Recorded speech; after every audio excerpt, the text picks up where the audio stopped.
আর মিঠুস কিচেনে সবাইকে স্বাগত। কেমন আছেন? নিশ্চয়ই ভালো আছেন, আমরাও ভালো আছি। আজ আমি একটা নতুন রান্না করে দেখাবো, দেখতে থাকুন। কেমন লাগলো, যদি ভালো লাগে নামটা আপনারাই দেবেন। প্রথমে দিয়ে দেবো তেলটা গরম হবে।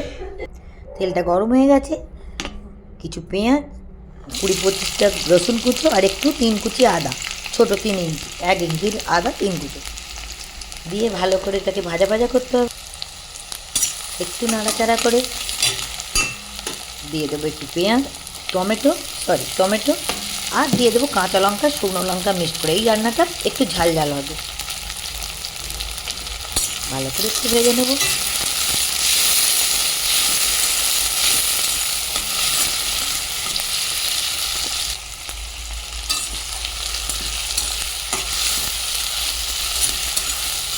দিয়ে এটা একটু ঢেলে নেব, মিক্সিতে একটু গ্রাইন্ডার করে মিক্স করে বেটে নেব।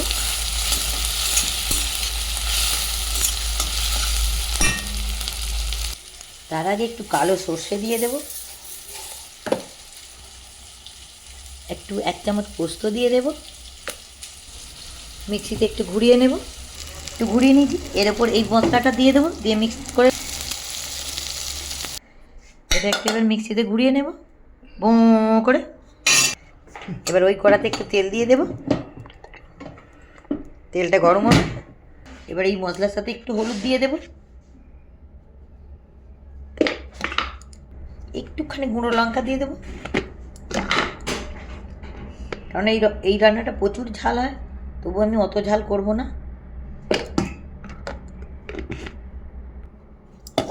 গ্রাইন্ড করে নেব।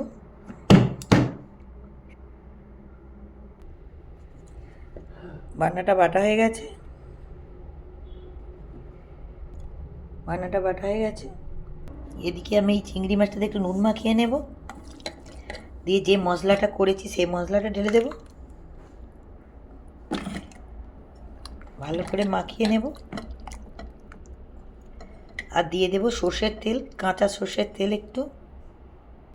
চিংড়ি মাছটার রূপটা হয়েছে একবার দেখুন।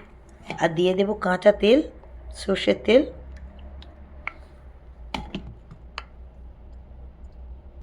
তেলটা গরম হয়ে গেছে, এই যে বেগুন দিয়ে দেব আগে তেলে, কাঁচা গন্ধটা চলে যাবে আগে তেলে গরম বেগুন দিলে।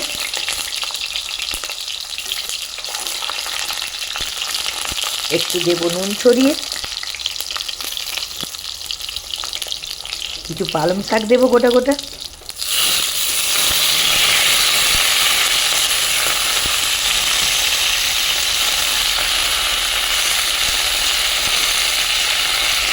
এই পালং শাকের ওপর আমি চিংড়ি মাছটার মশলা শুধু ঢেলে দেবো।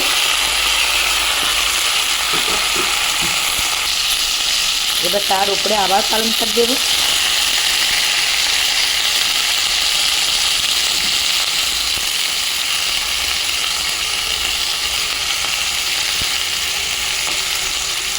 দিয়ে কমিয়ে দেব,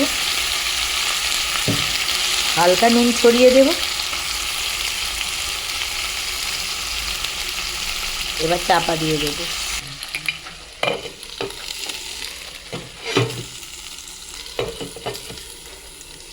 চাপা দিয়ে কমিয়ে দেব, কিছুক্ষণ হবে। দেখুন কিরম হয়েছে, কত সুন্দর হয়েছে, আর গরম গরম ভাতের সাথে দুর্দান্ত লাগবে একবার।